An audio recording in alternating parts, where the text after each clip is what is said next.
दोस्तों, एक समय की बात है जब एक आदमी ट्रेन से कहीं जा रहा होता है और उसके साथ में हीरो से भरी पोटली भी थी।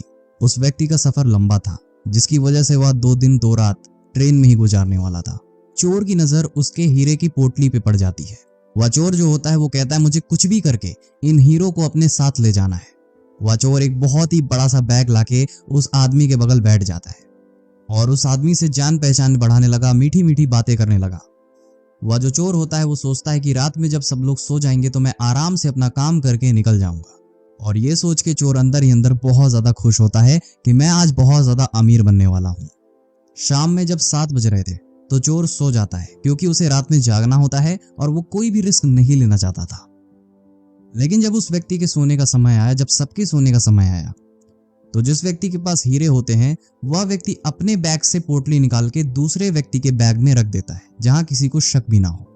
और जिस व्यक्ति के पास हीरे होते हैं वो अपने बगल वाले व्यक्ति के बैग में उन हीरो को रख देता है। और जैसा कि कुछ देर पहले मैंने आपसे बताया कि उस व्यक्ति के बगल वह चोर ही बैठा होता है, तो यानी कि उस चोर के बैग में ही हीरा रख दिया जाता है। और ये चीज चोर को पता नहीं होती है, क्योंकि वो अभी तक सो रहा होता है। रात के जब 2-3 बजते हैं तो उस चोर को अपने प्लान के बारे में याद आता है कि मुझे हीरे लेके यहाँ से जल्दी से फरार होना है। वह चोर सबसे पहले देखता है कि कौन लोग जग रहे हैं, कौन लोग सो रहे हैं। और उसके आसपास के लोग, सारे लोग सो चुके थे, कोई एक सिंगल व्यक्ति नहीं जग रहा था। और चोर के लिए यही गोल्डन अपॉर्चुनिटी थी कि वो बैग लेके जा सकता था। और उस व्यक्ति का बैग साइड में ले जाके इत्मीनान से चेक करता है कि वह हीरा कहाँ है, पर उसे पूरे बैग में हीरा कहीं भी नहीं मिलता है। बहुत ज्यादा चेक करने के बाद, बहुत ज्यादा सोचने के बाद जब उस चोर को कुछ नहीं मिलता है तो वह चोर भी जाके चुपचाप उस बैग को साइड में रख के सो जाता है।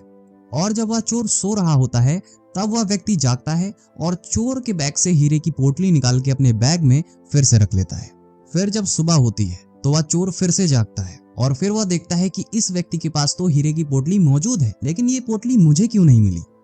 फिर वह सोचता है कि लगता है मैंने अच्छे से इस पोटली को चेक नहीं किया, हो सकता है मुझसे कोई भूल हो गई हो, मैं फिर से आज ट्राई करूंगा।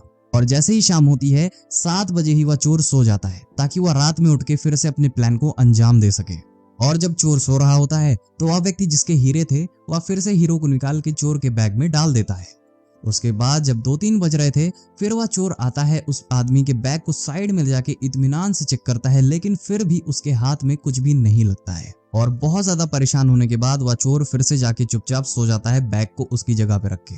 फिर वह व्यक्ति उठता है, चोर के बैग से अपनी पोटली को निकाल के फिर से अपने बैग में रख लेता है।